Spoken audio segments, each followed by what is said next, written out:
Drivers, start your engines!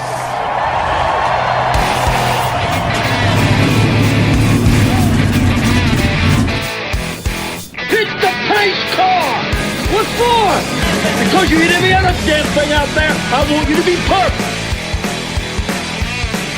When I'm driving, I got a guy on the radio who talks to me. It's him. He talks to me. Well, I wanna be a race car driver. Pretty girls eating from my hand, yeah. Wanna live a life of fun and danger. No sweating working for the man, alright.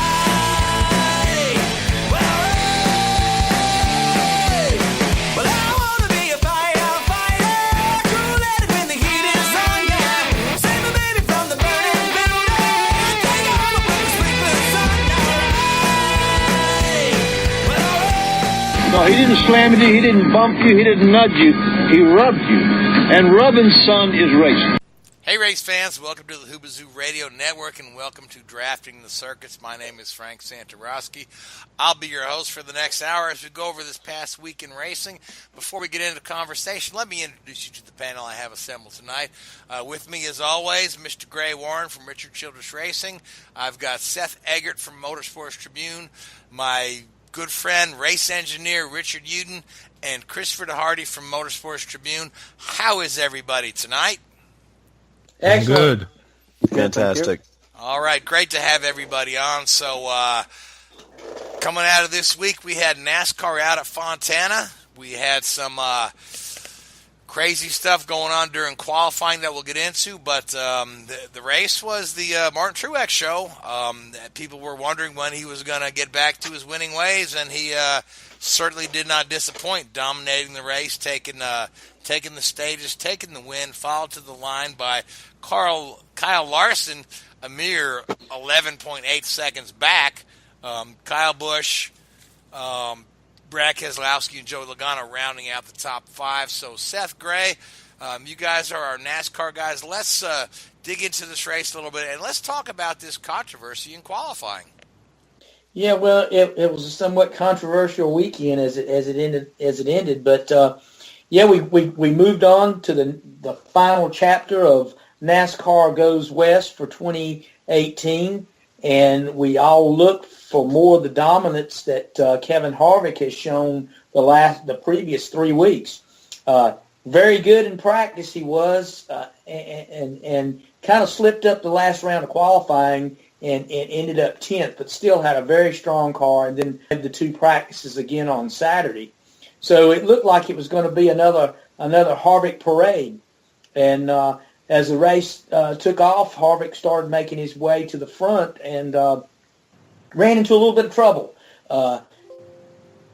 He got together with Kyle Larson, I think, on the 35th lap, and it pretty much ruined his day. He got loose coming off turn 2, tried to chase the car down the track and got into the side of Larson, and he bounced off Larson and went into the outside wall and damaged his car, and he finished, I think, 35th, about 8 laps down. So that kind of ended that, but it opened the door for Martin Truex to show his dominance, and again he did. He started from the pole, won both segments during the race, and won the race and lapped all but 10 cars in the field. So he's really, when you look at it, he dominated last year, and some people say he's gotten off to a slow start, but when you compare his start to last year, he's really having a better start to the season than he did last year. He's had 4 consecutive top 5 finishes, so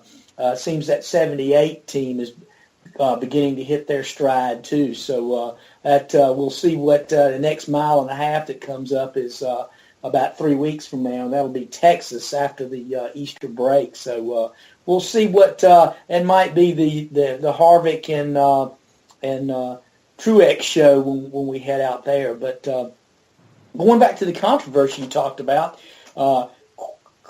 qualifying was a mess, to put it bluntly.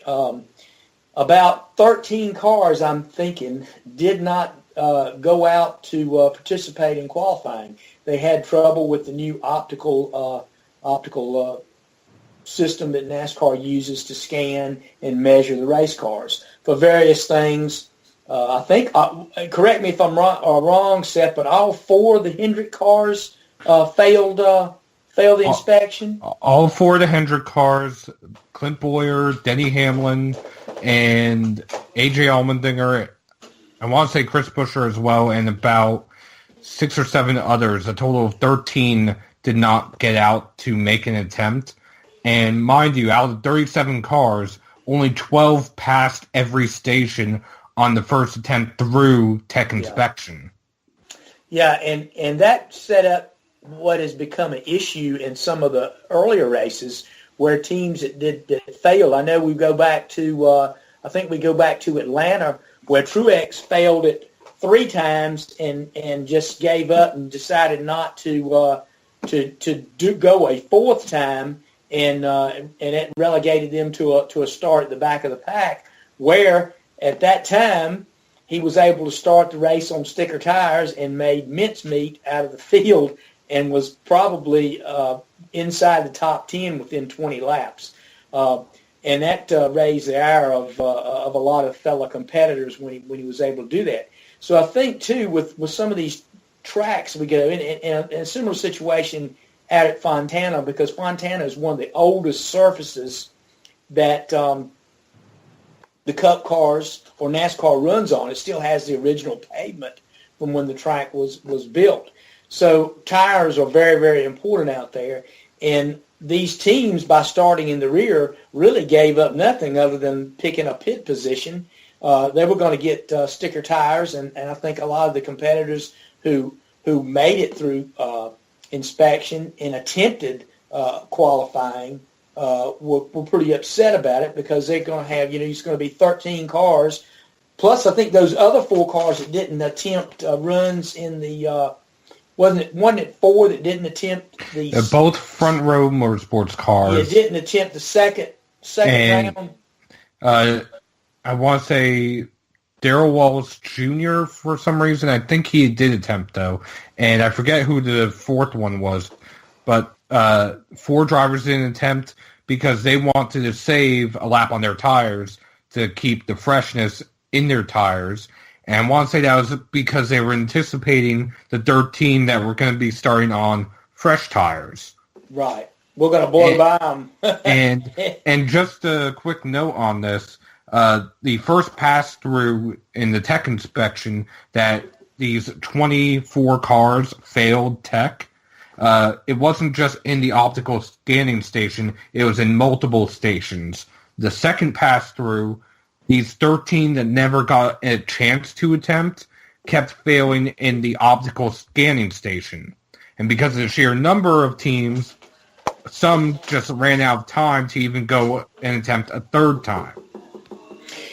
Yeah, and I tell you, all that created a firestorm in the garage area post-qualifying. So NASCAR stepped in and decided that the cars that did make the effort, passed inspection, and made the effort to qualify and run the session would be allowed to start the race on sticker tires, thereby pretty much leveling the playing field. So NASCAR goes away with a little bit of egg on their face after this thing. So I'm anticipating between now and, say, Wednesday, some new qualifying procedures to come out. So that was, that's kind of how that race got started. But again, the thing that we've seen in these first 4 races since Daytona is we've seen sheer dominance by the winners. Harvick has dominated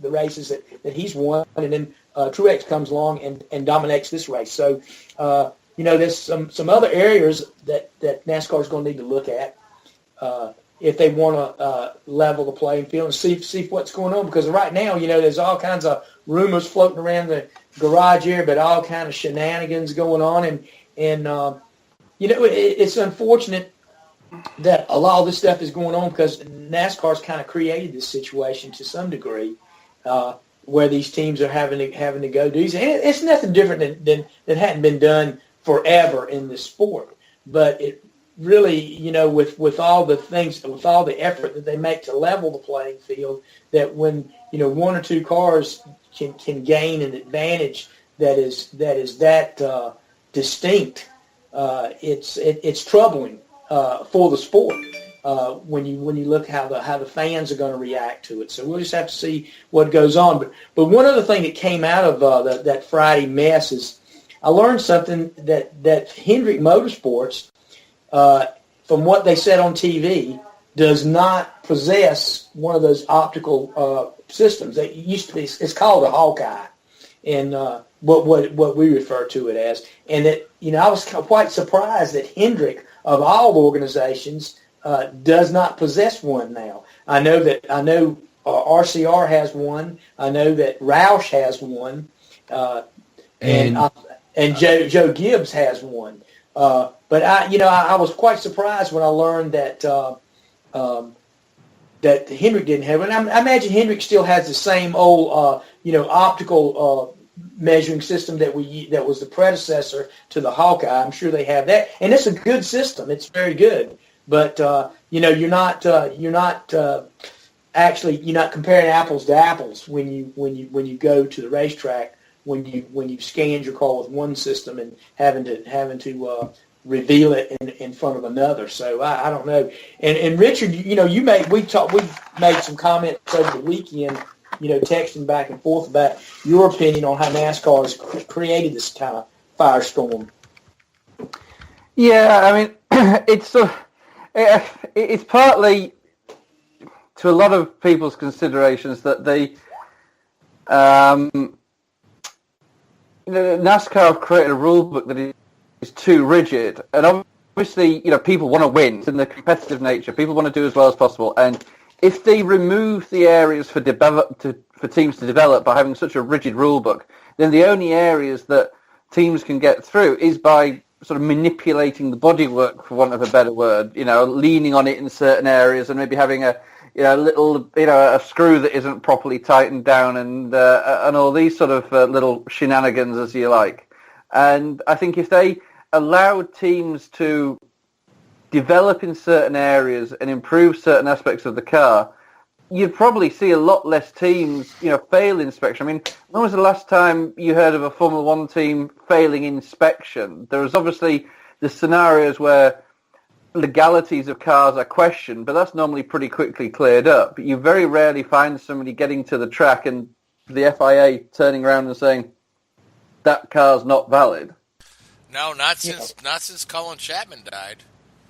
Yeah, and you very rarely hear about it in IndyCar too. They have their, which I'm sure is a pretty stringent inspection process that those cars have to follow. But you never hear of anybody being knocked out of qualifying line or anything like that. So basically, NASCAR as a sanctioning body is the only one of the major bodies right now that faces this ordeal week in and week out. Well, I'll tell you what. Year in and year out. We were talking about this. I was talking about this a couple of days ago with somebody, and part of it, I think, is sort of the concept of the crew chiefs and all these guys. They're sort of trying to create this mystique about how they're, it's almost like black magic, how they rub on the body and lean on it and manipulate the bodywork and what they don't realize is what they're doing there is it's engineering. It's science, it's engineering, it's aerodynamics, just like any other aspect of vehicle development is.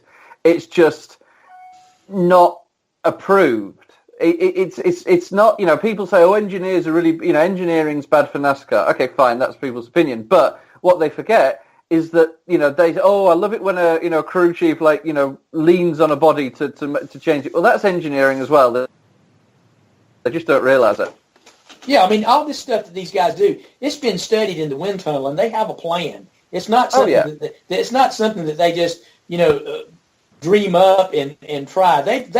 They've tested these theories that they've had in the wind tunnel. That's why these teams take these cars to the wind tunnel on average once a week or every 10 days. These teams are in the wind tunnel working on these things, checking these little, I'm talking thousandths of an inch.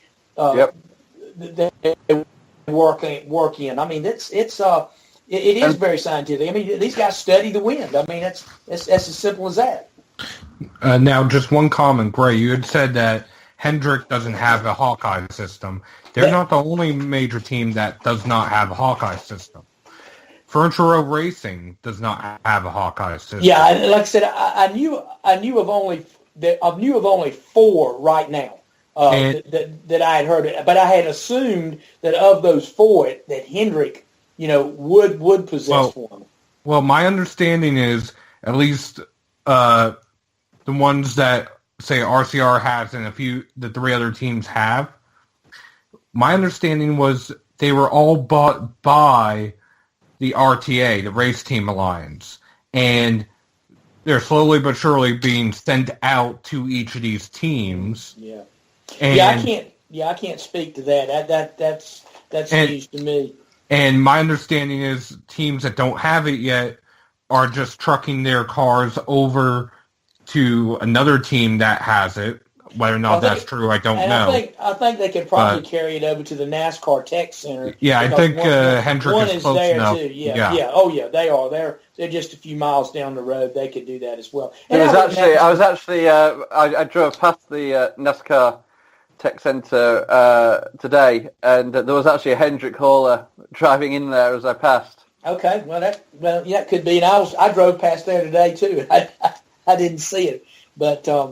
I find it unusual that a team is potent and leading edge as Hendrick. You would think that they would be one of the first ones to embrace the new technology and have it in their shop. And I'm sure it's probably, like you say, Seth, it's probably coming. And I would say it is, and particularly after this weekend's debacle, that they would definitely expedite that somewhat.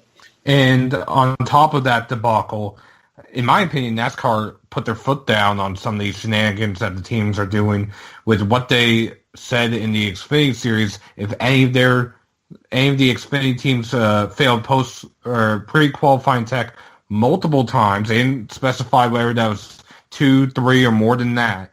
If they failed tech multiple times, they would not only have to start in the rear, but they would have to come after the green flag on the first green flag lap and do a pass-through penalty. Yeah. At Auto Club, that's not that bad of a penalty. At Martinsville, however, that's what, a 3.5 lap penalty? Yeah, it's big. And I tell you, all this stuff, we talk about it, and it does seem like it does put egg on NASCAR's face, but NASCAR's got to it's a conundrum because we want the teams to be able to show their ingenuity and create speed from these cars, but NASCAR has to kind of find that balance to keep the sport's integrity. It's always been that way. I mean, it's a cat and mouse game. It's been that way since the sport started. But with these, like Richard says, with these new rules, and it's gotten to the point where it's so stringent now in all areas that basically, it's going to come up to where in one day soon it's going to be an entirely spec series, and we're going to start 36 to 40 essentially IROC cars out there, and that's what it's going to be. I don't know what we'll just have to wait and see what NASCAR decides to do, and I imagine we'll hear an announcement either Tuesday or Wednesday going forward on their qualifying procedure. Yeah, as I look at this whole thing, I can only assume, right, that some of this, failing inspection is gamesmanship. We saw Truex, start at the back and burn to the front with the fresh tires. I mean, it's not a big secret that NASCAR races are long, and there's a lot of cautions, and a qualifying position actually doesn't mean that much in the scheme of things with a race. Well, not now. Not now. Yeah, with the segment series, the segment kind of changes the whole. Sure, yeah, but whole race, yeah. It just seems funny how one guy fails the inspection a couple times, doesn't get to qualify, And people say, "Wow, he got to start with fresh tires," and we're on the scuffed tires. So, I mean, is it something simple as, "Hey, everyone starts on fresh tires. Do away with the start on the tire you qualified on rule," or is the harsher penalty for missing qualifying, the drive-through penalty or whatnot? Is that the answer? It's hard to say. The ball's in NASCAR's court on this, but it's all gamesmanship. It really is. Yeah. See, and NASCAR's done away with that encumbered finish now. So I mean, that encumbered win thing. So after last year's mess, I don't know how you get their attention, because, like you said, some of their penalties just really, are innocuous. They don't mean anything. I mean, it's just, it's like a slap on the wrist, and you can go around just like this thing with an engine or something. The way I understand it, I don't know, if somebody has to take and run another engine, it's not unsealed and give up a starting position. But what's the real penalty in that now? It's I don't know how NASCAR is going to get the attention of obviously, the financial or monetary fines don't hurt them. Points really don't hurt them, especially the teams that can end up working by winning a race and pretty much negating anything that points have anything to do with. I mean, as far as getting in the chase, I don't know. I don't know how they come up with something to handle it and discourage the teams from doing some of the stuff that they're trying to police. Yeah, but at the same time, it's off-putting to the average fan. Watch them in the living room where they just want to watch a good race, a little bumping and banging. They don't want to see this gamesmanship. They just want to see a good race, and that's what brought NASCAR to where it was. And they've just got to find a way to get back there. So there's no easy answer right now, but Yeah, and of course there was another race this weekend. The Xfinity cars ran California too, and Seth can take us through that. Joey Logano practically dominated the race. He started on the pole. He won the race. Out of 150 laps, he led 139. The 11 laps he did not lead were, Allgaier, Sadler. Yeah. Allgaier and Sadler, after alternate pit strategy late in the race, Logano had pitted because he was off sequence when everybody else pitted due to debris caution. And then a debris caution about 15 laps later put everyone back on the same sequence for the final 7 laps. And he just ran away with it. There was no catching Joey Logano at Fontana. Allgaier was the best Xfinity regular in second.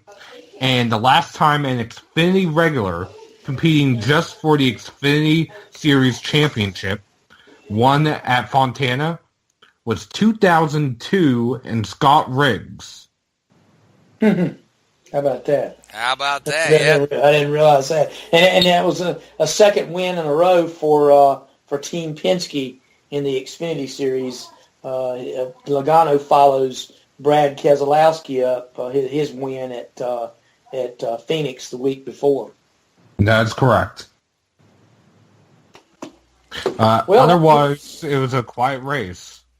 Yeah, it wasn't very didn't have a lot of drama in it, and some good racing back in the field. I mean, I love California. It's a nice wide racetrack, multiple grooves, a lot of different driving strategies. As you see cars run high, see cars dive low, use the sweep up across through the corners, run downhill, and sweep up in front of the car that they're trying to pass. So the racing is entertaining. I just wish we'd had more two competitive races this weekend that where we'd seen some racing for the lead and for the win. Well, we did have another competitive race in the K&N Pro Series. I do want to mention that real quick. Kevin Harvick participated in the NASCAR Can-Am Pro Series West season opener at Kern County in Bakersfield, California. Harvick led the first 132 laps of the 175 lap race. He was moved out of the way on the final restart by Derek Kraus, who went on to win. He's a 15-year-old, is that right? 16-year-old, something like that. He is a 16-year-old, and that was his second career win. Wow. So well, good for him. So, go ahead, Seth. I was going to say, just kudos to him having the guts to move Harvick out of the way. Oh yeah, and Harvick seemed impressed when I read his post-race comments. So we'll see how we'll see if he doesn't. Maybe one day Harvick returns the favor after this kid gets a little more seasoning. We'll see how that goes, and with Harvick returns to Kern County later on. But I guess we need to turn our attention to Martinsville, first short track race of the year this weekend, and we'll go to Martinsville, and then we'll take a week off for Easter, and then we'll return back to action in a couple of weeks at Texas. So, Martinsville, typical first short track race. We'll go up there and see see some of these. I don't think we'll see much different than we see last year with the new rules. Martinsville's a place that kind of negates a lot of that, the shenanigans with the body work and things like that. I think we'll see a little bit more true racing than we've seen the past 3 or 4 weeks when we go to Martinsville. I look for a highly spirited and competitive race this weekend. What do you guys think? Oh, I think Martinsville. You got to look to the guys that have always performed well there. Keselowski's been won there last year in the spring, had a great race there in the fall. Kyle Busch is always good at Martinsville. Jimmy Johnson, who's really having a tough year, and we'll talk about the Lowe's announcement in a bit. Jimmy Johnson also good at Martinsville. It's like Martinsville's a real driver's track. I've been going there. My first Martinsville race was, I think, '89. Jeffrey Bodine won. Gray, your first Martinsville race was probably several years earlier. They were running chariots and horses. Yeah. But that's a track that you and I both love. It's a great place, it's a great little track. Great show. Terrific hot dogs. Terrific hot dogs. Yep. So, Martinsville's next in the schedule. But real quick, before we get into making picks, we've got this one other story that we need to squeeze in NASCAR-wise, and let's talk about who's not going to be racing in Martinsville, and that's Jeffrey Earnhardt, whose time at was it Starcom? Is that the name of the team? Starcom Racing. Starcom Racing has come to an end. Jeffrey released a statement. The team released a statement. They're saying it's a mutual split. Jeffrey said he's working hard on his sponsorship package, and he says it unfortunately means taking a pause behind the wheel to take care of the business, but he's still got Robert Stanners and VRX simulators behind him. I do believe there's more to the story, and there's probably be more coming out there, but Seth, what do you know about this that you're allowed to say? Landon Castle will be in the car for 2 races with sponsorship from USFRA. Okay, so the sponsor has stayed with Jeffrey. Correct. And he just doesn't have somewhere to take that yet. Is there a possibility that there's somebody out there? Well, that Premium might...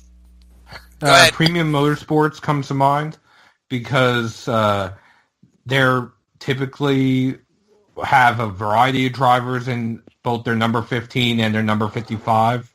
Beard Motorsports, which so far they've only run the super speedways, but I know they are looking into expanding into running some intermediate races and some short track races. Otherwise, there are plenty of Xfinity and Truck Series teams that would love to give somebody like a Jeffrey Earnhardt, not only because of the talent, but unfortunately also because of his last name, a chance to drive their car. Seth, what is the current situation for BK? There was a article that came out 2 weeks ago. Their sponsor, Earthwater, has not been paying them with checks, but instead by giving them free cases of water. Product sponsorship, okay. So what's going on with the thing? You still hear the story that the bank is claiming they own the charters and they want the assets liquidated immediately and all this. So, are they still getting to the racetrack? They are still getting to the racetrack somehow, some way. They also listed their pull-down rig on eBay. Mm-hmm. So somebody's got to go to the race shop and dig it up. Yeah. Those things are planted into the ground. Yeah, they're in the ground. You have to take a jackhammer and So I'm not entirely sure what is going on with that team, but they're trying to make ends meet any way they can. Is there a buy it now price? Yeah, I think it said $230,000. Oh, you'll be lucky. And you have to dig it up yourself.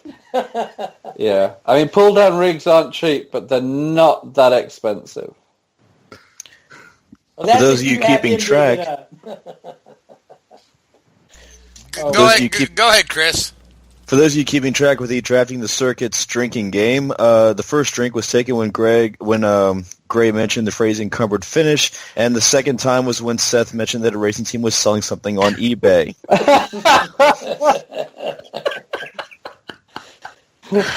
As the wheel turns. As the wheel turns. So it's possible we'll see Jeffrey Earnhardt at Martinsville. 18. Yes. Right. But as we were talking off the air, so this will be the first race since Dale Jr. had a concussion in 2012 without an Earnhardt in it. And it'll be the first race in 38 years without a car that was assigned to an Earnhardt in it. Correct? Correct. Yeah. So because Dale missed a few races with a concussion in 12. So hopefully Jeffrey can get in there. The Earnhardt name is synonymous with racing. Going all the way back to Ralph. Through Dale Sr., Dale Jr., and now Jeffrey, who carries the mantle of his grandfather Dale. So I hope that whatever's going on, at least he's got a sponsor behind him. There's all these crazy stories being floated about a Hendrick engine in somebody's trunk of their car that I know nothing about, but maybe that'll show up in a car and put Jeffrey back on the track. So, but with that being said, hey guys, let's make some picks for Martinsville. One other thing, Frank, we need to touch on, and you mentioned it a minute ago. The when we go to Daytona next year, when we were talking about these streaks coming to an end. When we go to Daytona in 2019, that'll be the first time in a long, long time that there probably will not be a car with the Lowe's livery on it when we head to Daytona next year, because it was announced this correct. week that Lowe's will no longer sponsor Hendrick Motorsports' number 48 car after the completion of this season. And the thing that brings to mind is this Jimmy's swan song also? No. Because, Jimmy's let's talk about this then. So we saw Matt Kenseth walk away, right? Saying that the money just isn't right. The young guys coming in an NASCAR, your William Byrons, your Eric Joneses, your Eric Suarez's, are accepting contracts for $500,000 a year or less, as these $10 million a year guys are stepping out of the sport, just certainly because the sponsorship money isn't there to support them, right, or to pay that salary. I mean, without a Lowe's behind the 48 car, is Jimmy going to drive for less money, or are they going to? You think they could find somebody to stick their name on Jimmy's car? Well, I think it gives Hendrick the option of spreading the sponsorship deal amongst multiple organisations and multiple sponsors. Oh, sure, yeah. Because obviously Lowe's has been like a primary sponsor, and to a certain extent that's good from Hendrick's perspective because they don't have to go out and find 4 or 5 different sponsors throughout the year. But you look at so many of the other teams out there, they even the 18 runs multiple sponsors throughout the year. And the 78 has multiple sponsors throughout the year. So does the 2. I mean, I think Keselowski is known as the Miller Lite car, but Miller Lite is realistically on that car 11 races a year. Yeah, the 48 and the 13 are probably the only 2 cars, maybe the 47 as well, that are predominantly one sponsor for the whole season. Yeah, and you'll see Menards. You saw when the Menards sponsorship was up for all 38 events, and probably you will see Menards. They will do something between the 12 and the 21, where Menards will be on a car for all 38 races. So they'll have a presence in all 38 races. But teams by and large now do not have a all-inclusive sponsor for the entire year like they did. And I think you also have to remember on the point you were making about Jimmy Johnson. Now, and this isn't any disrespect to Matt Kenseth. He's not been at the. He's won a few races and been competitive, but Jimmy Johnson's only 14 months out of winning a championship. Right. And even though the team's been struggling, he was showing signs of competitiveness last weekend in Fontana. They were running in the top 10 for a big chunk of the race there, and he finished in the top 10. Yeah, you come into Martinsville, which he has the highest average finish of any of the current active drivers, so he's not going to be a million miles away. And I think that I think you'll see them. They'll start to improve towards the end of the year, and I think he'll be around for a couple of years longer at least. Yeah, his contract runs through 2020. Yeah. So he's fixed through that. I would say Jimmy, he's getting in his 40s now, and Jimmy may be willing to walk away when that contract ends in 2020. I'm sure he will. Nothing left to prove. He'll retire near at or near the top of his game. So yeah, I mean that would be a perfect thing. I think when you look at this Lowe's thing, more so than the ramifications of what it means to Hendrick, is what it means to the health of NASCAR. I think that concerns a lot of people that are viewing this. Here's another Fortune 500 sponsor that's stepping away from the sport, and that's been a mainstay. Yeah, and it falls into what we've seen with Target. These retail companies are finding more value in their advertising dollars outside of auto racing. Yeah. And a comment on that, Lowe's said that they can reach the same number of people that they reach in NASCAR through social media by paying $1 million for advertising on social media versus $20 million on a moving billboard. Exactly, and that's really, and that's what it's done to the entire social media, electronic media has really taken out of a lot of things, not only motorsports but a lot of other sporting venues too. It'll always. But then to the same extent, you look at NASCAR's presence in social media. Where is it? They haven't themselves embraced it and have the platform that enables companies like Lowe's to combine those two platforms. Mm-hmm. And I think NASCAR has to look very, very carefully at itself and how it promotes the sport. NASCAR can't just sit there with its head in the sand expecting everybody else to do all the hard work. The viewing figures are constantly down week on week. And it's not that the show isn't getting any better. The show is arguably the same as it has been for a number of years. It's that they're not embracing the new media formats and a new group of fans. So they're not getting the eyeballs on it. They need to embrace these new marketing programs and marketing schemes that they seem oblivious to. Apart from every other sport in the world is, embracing. Yeah. You look at what Liberty are doing to Formula One and the way they're changing their streaming services and how they're interacting with people. NASCAR's going to get left behind. Yep.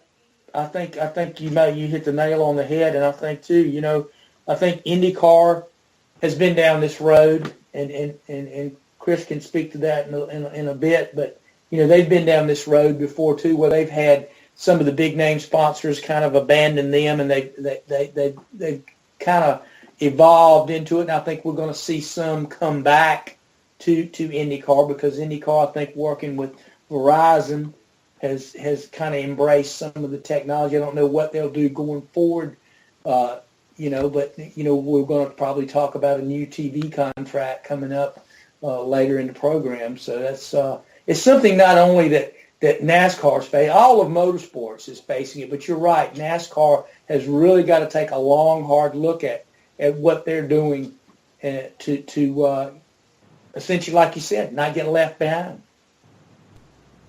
Oh, absolutely, yeah. You've got consumer products sponsoring auto racing. I think that era is come and gone. There was a time when all of auto racing sponsorships were either tobacco, beer, or motor oil, and then for a while they were consumer products, grocery store products. Procter and Gamble put a ton of money into NASCAR with Tide and Crisco and Spam and all these other ones, and all those have come and gone. And if you look at a lot of the cars right now, both in IndyCar and NASCAR, you've got these business-to-business deals, and we've talked about this time and time again on the show. It's just the changing face of the sport, and my whole point was, with Jimmy Johnson and the salary that he should command, is that, are they going to be able to align a sponsor to keep him in that car, and as he should, because he's still, like you say, top of his game.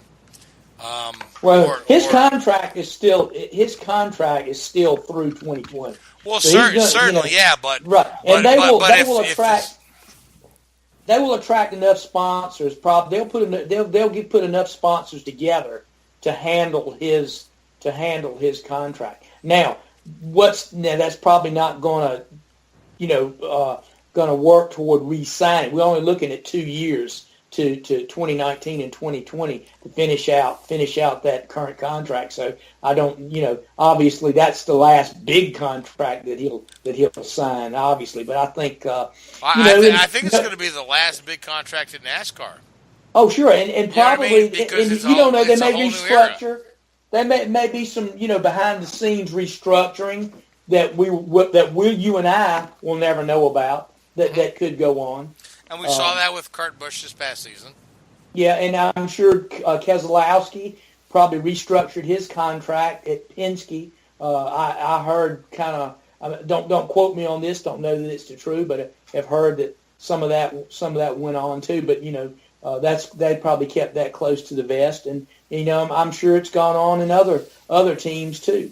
Oh, absolutely, yeah. So, but anyway, but let's go ahead and make some picks for Martinsville, because I want to leave a little time to talk about IndyCar. And hey, Formula One is starting up this weekend. So I'll start with you, Seth. Who you like for Martinsville?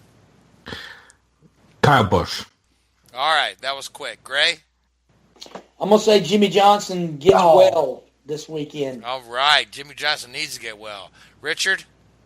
I was going to say Jimmy Johnson. You say it. Hey, you pick it. No. Let's go with Joey Logano. Okay. He's won the pole there. He's on a pole winning streak there. Yep. Chris? Denny Hamlin. All right.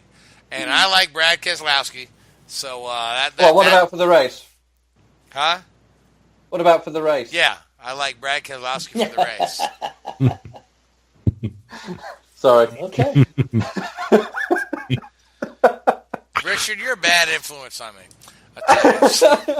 And check another one off for the drinking game. Yes. All right, Chris, you've been quiet, so let's talk about IndyCar.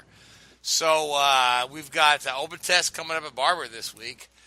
We've got Phoenix a couple weeks out.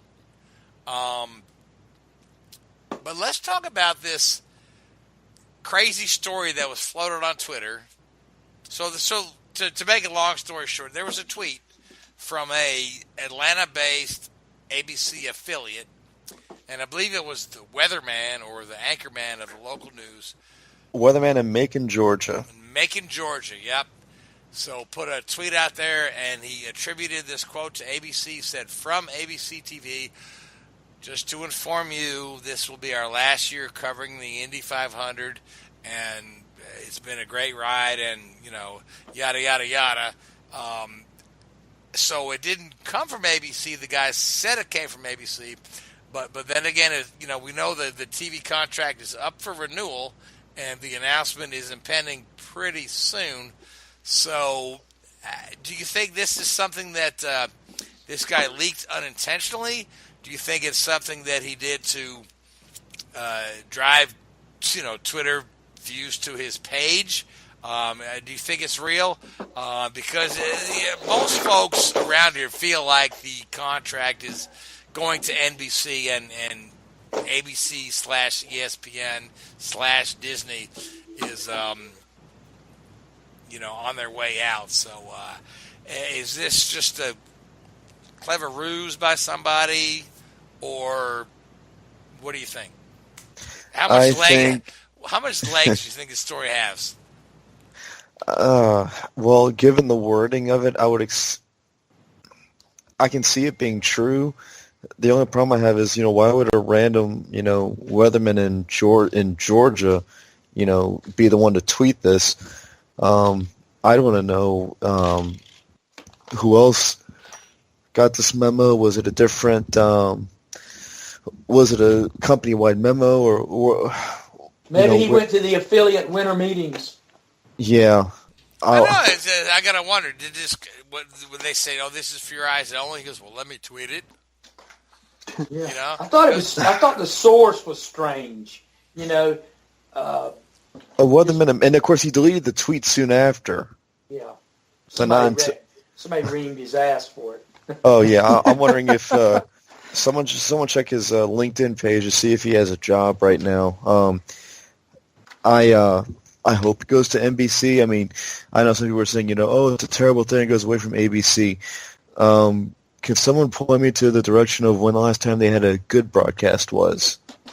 Yeah, I mean, IndyCar fans are pretty much united in the fact that we don't really enjoy ABC's coverage of the race. In quotation marks. Since about, 1998 or so, I don't know. Or 2000, I don't know. You know, I used to love ABC with Jim McKay and Jackie Stewart, you know, Paul Page, but lately, you know, it's just like... Jim McKay and Jackie Stewart, that was in the black and white days, right? No, actually, we had color TV, Chris. What? Yeah. You only had 3 channels, though, right? We had to watch it in prime time, and we had to make sure we turned the radio off during the day, so we didn't know who won the race before. Oh, I'll never forget the day, 1982. I was just in the back of my mom's station wagon going to the grocery store, and the radio announcer says, Gordon Johncock won the Indy 500. I'm like, damn it. It doesn't come on TV till 9 o'clock. Now I know. And that was one of the most thrilling finishes, edge-of-your-seat finishes. But the whole time, I knew who was going to win. And then, of course, ABC, when they have Mears alongside Johncock, they cut to Dina Mears in the pits right when one of the critical moments of the race is taking place. So I think we all know that ABC stands for always bad coverage. That's another one for the drinking game for those of you paying attention. I hope it goes to NBC. The ratings for the Kentucky Derby, from what I remember, went up after they got the contract. Yes, and they did. I'm looking forward to seeing what they can do, because I think NBC would actually put effort into it, and quite frankly, ABC for lack of a better term, has not put any effort into it. Yeah, and well, the speculation was, or the story that Robin Miller said, that ABC had offered 10 races on network TV. So 10 races on straight up ABC, which means NBC either matched that or exceeded that. So we'll see, maybe 10 to 12 of the 17 races on network TV, which would be great. Plus, NBC's got a pretty good streaming format too. If you've watched the NBC Sports app, I watched the Super Bowl on that actually. There you go. So, but I hope that NBC can take the reins with it and do a great job with it. I mean, if you think about it, the Indy 500 has only ever been on ABC, and that's going all the way back to 1965 when it was originally part of that was World probably Sports. black and white. Now that was black and white TV. Yes, it was. It's part of the old Wide World of Sports Mm-hmm. probably thing too. But I think too that the sanctioning body, IndyCar, has got to be a true strong partner with whoever they determine to give the contract to. And I think they need to do things like to really get it out front. I mean, let's see some qualifying. Let's see some more qualifying shows.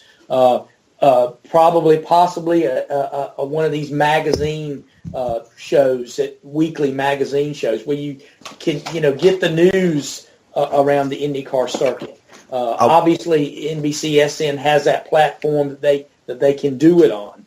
So yeah, I think we a lot of good things can come from that if they work as true partners. I would like to see that. The big thing that I think IndyCar wanted to have in the TV rights negotiations was that when they've been doing this thing the last few years. They were streaming all of the on-track activity and putting all the videos all on YouTube. So if you actually go to the IndyCar page, you can see all of the on-track activity from the last few seasons. With the last what's the word, with all the stuff that's for all the feeder series and all that stuff. Mm-hmm. And I think that's going to be something that IndyCar wanted to maintain, is having those pieces in place so you can still stream all that stuff online on YouTube. Keep the rights to that where they don't want to sell their soul completely to the network, kind of like NASCAR did, because if ratings kind of take a dip and there's not interest, then they'll pull it, and then the true fans lose their insight. So yeah, I can understand that. That would be a good move to some degree, to keep that in their kind of realm, Yeah, Big and all of the practice sessions they're also, Facebook Live pops up on Facebook, and most of the American populace is on Facebook quite often, and so it's always on Facebook Live. I always, pop over there when it's on, and there's all my racing buddies are on there watching along with me and commenting. So, as long as we can maintain that, and get a good broadcast crew, and we like the broadcast crew at NBC. From what I understand, most people like Townsend Bell, Paul Tracy, Jan Beekes is still there. So you reckon they'd bring Lee Diffie as the lead announcer in to that program, since they've kind of lost the Formula One thing? Yeah, perhaps. Yeah. So I mean, Lee Diffie's pretty good. So even Alan Bestwick isn't horrible, even though he's an ABC guy. So, but so let's see where this TV thing goes. I just this whole making Georgia weatherman anchor guy tweeting the thing is like really started the conversation, because we know the TV contract is going to be announced within sometime between now and the month of May, that they're going to have this all settled.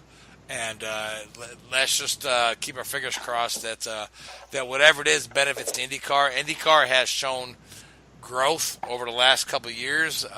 They deserve a great TV contract. Chris, you and I remember the lean years when Champ Car was on Versus TV, which literally nobody got.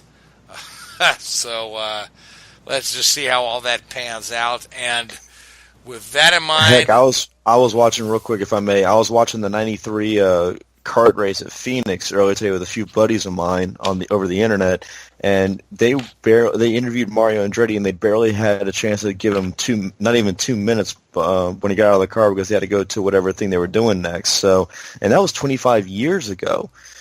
Speaking of which, Marco Andretti is going to be running a throwback scheme with Oberto beef jerky. Funny how these segues just come on board all of a sudden. An Oberto beef jerky car that's going to be in the same kind of livery as Mario Andretti's last winner from 1993, which was also the race that Paul Tracy was dominating the field in, and by the time that 42 laps had emerged, he had already lapped the field once. If you ever get a chance to watch that race on YouTube, y'all, I highly recommend it. It shows how dominant one car can be when he's truly hooked up, and of course how someone can just throw it all away so soon. Spoiler alert. Of course. And they had I hope that they can also make this where Marco can put a driver's suit on, similar to the ones that his grandfather used in the early 1990s, and they were teammates at Newman Haas. Well, that particular year, Mario was teammates with Nigel Mansell. And Nigel did not run that race because he hit the wall so hard in practice that he actually got a concussion, and he actually put a hole in the wall. Put a hole in the wall. Yep. But Michael was over in Europe running Formula One for McLaren. Well, he was racing a couple of races. He was still living in the U.S. Funny enough. That's why he was racing in Europe. Yes, that was one of his bigger mistakes, was not living in Europe when he was doing that. If you're going to race in Formula One, move to Europe. The fact he was going up against Ayrton Senna may have had something to do with it as well. But well, he did end up getting a podium at Monza, which prevented him from being labeled as an F1 reject, according to the guys over at F1 Rejects. I think he probably still got labeled that, in all fairness. Well, if you go by I think in the long run, Michael turned out okay. Oh yeah, because he's a he's a 4-time winner of the Indianapolis 500 as a team owner, and he's had some Formula One. So, but anyway, and he's led the most laps at Indianapolis without winning the race as a driver. Man, you know what? Chris, I'm old enough to remember how excited I was when Michael Andretti was going to be Ayrton Senna's teammate in Formula One, and how really heartbroken I was week after week when it didn't work out for him. And that podium at Monza was fantastic. And then the next week, they cut him and put that Finnish guy in the car. Yeah. So whatever happened to him? He won a couple of championships, and then he then he disappeared. He lost his nerve, and then he went and cried in a bush. Something like that. So, speaking of Formula One, because we've got about 4 minutes left in the show, and Formula One is... Glad I came on. Glad you came on, the condensed version. Condensed version of Formula One. So, Formula One, go. Oh, right, okay. Yeah, you. So first race of the season out in Melbourne. Very, very limited pre-season testing this year compared to previous years. So a little bit of an unknown as to what we expect to see. Pretty certain Mercedes are going to be up there again. You can't see them, not competing for the wins in the championships. Lewis Hamilton. I expect to see Valtteri Bottas push Hamilton a little bit harder. Be more competitive, get more wins, push him a little bit further in the title. Red Bull are going to be competitive. I think that the aero in that car and the Renault engines, they're thereabouts. Again, you expect to see Ferrari up there as well. So you've probably got 3 teams that are really capable of the win. Then you've got this midfield pack, which is not really a midfield pack. It's 4th to 10th. You're probably Sauber, the team that is probably going to be at the bottom of the pile. But then between those next 5 or 6 teams there, you can't separate them from pre-season testing anyway. Renault are starting to improve. They put a lot of money into their team. McLaren, you'd expect to see them back up there after the few years with Honda and the struggles they've had. Toro Rosso have the Honda engine, which has been incredibly reliable for pre-season compared to what you've seen in previous years. So they could cause a bit of an upset. Lewis Hamilton has even commented how impressed he's been with the Haas car. So that leaves Force India and Williams. Where are they going to be? Outside of the top six, I think it's going to be a fascinating battle throughout the season to see where these midfield pack end up. Will Renault be able to sort of push some of the bigger teams, the Ferraris and the Red Bull? I don't think Renault will have anything for Mercedes, but they may have something for those other two cars at certain events. But there's going to be so many little battles throughout the field that it's going to be a fascinating watch. And we've got a different way of watching it this year with the new investments in the production quality of the package from Liberty. In the US, you're taking the global feed from Sky TV in the UK now, which I think is going to be fantastic for the viewers. I think that the package that Sky produces is brilliant, and it's going to be a fantastic season. Yeah. Wow, I've never heard you talk so fast. You sound like you were running a marathon. Need to be an auctioneer. Yeah, it sounds like he was doing one of those disclaimers you hear on TV where the guy talks really, really fast at the end, This just in, apparently Richard Youden is the new Micro Machines man. The Micro Machines man. Gosh. You know what, guys? I've had a lot of fun tonight. I want to just thank all you guys. I want to thank you, Gray. I want to thank you, Seth. Thank you, Richard. Thank you, Christopher. I want to thank Whoobazoo Radio Network for hosting us. Thank iHeartRadio.